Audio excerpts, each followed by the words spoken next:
A very good morning, good afternoon, good evening. It depends on the time you're watching this video. I am Sheku, your storyteller. We are here again another beautiful week, another great opportunity here with you. Thank you for your time. Thank you for the opportunity for giving me every week in and out. And thank you for taking your time to look through and listen to our story. Please, if this is your first time here, we are kindly asking you to kindly subscribe to our YouTube channel, strike the notification button, and also make sure you comment and share as well. God bless you once again. So the title of our story today is called Broken Promise. Broken Promise. And the logline for our story is The Dead Pay Me a Visit. The Dead Pay Me a Visit. Why do we title our story as Broken Promise? And why is our logline called The Dead Pay Me a Visit? From the two titles, you can tell what exactly the story is going to look like. And I hope we are going to enjoy it as we read along the synopsis. Thank you once again for being here with us. We start with our synopsis. It was Christmas season and everyone was excited to go home to see their family and celebrate. Both the rich and the poor made their way to the village to relive their childhood memory. The Cabo family also decided to visit their own town. Mrs. Cabo wanted to stay in the city and finish some office work, but the family insists on going together. Mr. Cabo, as the head of the household, demanded that his wife join them instead of coming after.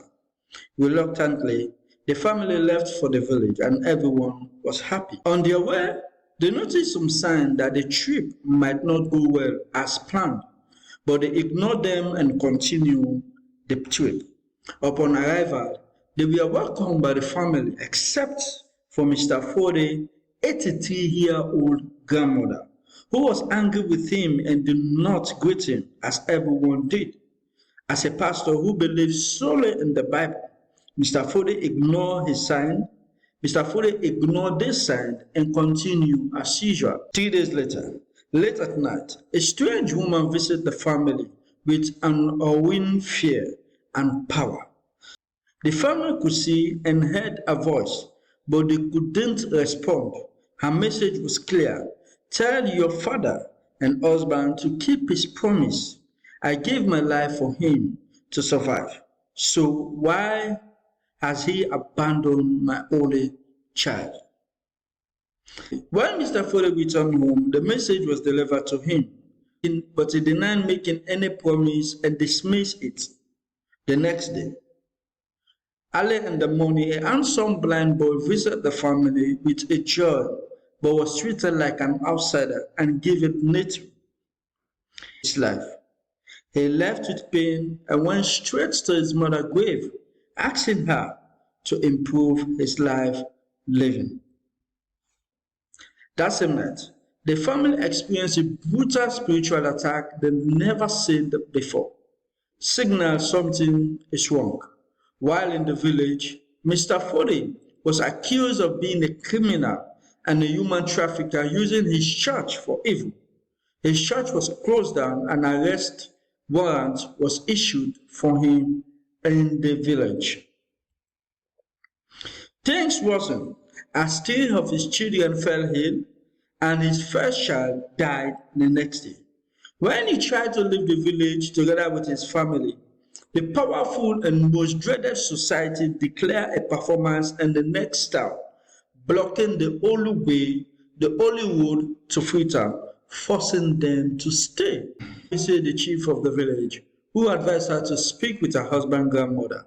Grandmother and some elders revealed that Mr. Cabo's late elder sister, who died 12 years ago, was angry with him for breaking the promise he made to her before she died, and she has vowed to destroy his family before killing him. Lived for more than 7 years by Mr. Cabo's grandmother through his sacrifice she usually offered to the dead every 6 months, hoping Mr. Cabo would come around and fulfill his promise. However, the family did everything they could to make her realize she is not alone and that they would never abandon her in this trying time. Her elder sister, the elders in the family, provide her with all the love and care she needed during this pregnancy. as their mother could not afford much support because of her status in the village. Salary as a village teacher, she took care of her sister and the family and made sure that they never lacked anything in the village. After 11 months of pain, Fode's mother went into labor and gave birth to Fode, boy, but sadly lost her life. Fode, auntie, the elder sister to Fode's mother, took the responsibility of raising him and ensuring that he had the best upbringing possible in the village. Grew up to be a handsome, intelligent young man.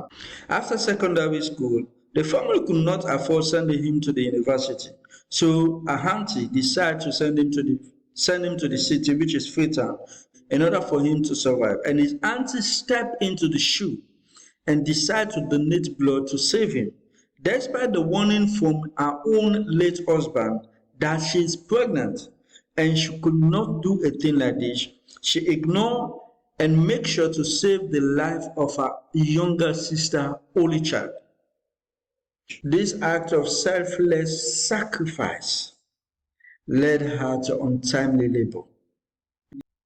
When pressure mounted on him from his grandmother in the village, he decided to abandon them in the village, paying no attention to his own grandmother and his aunt only child, who gave her life to make sure Fode survived. The act of religion and belief from the Bible made him to ignore the promise and the selfless sacrifice of his aunt.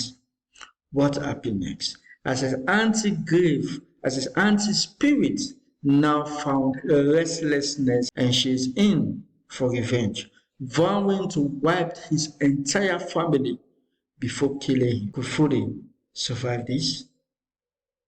Thank you for your time. God bless you. See you next week. Bye.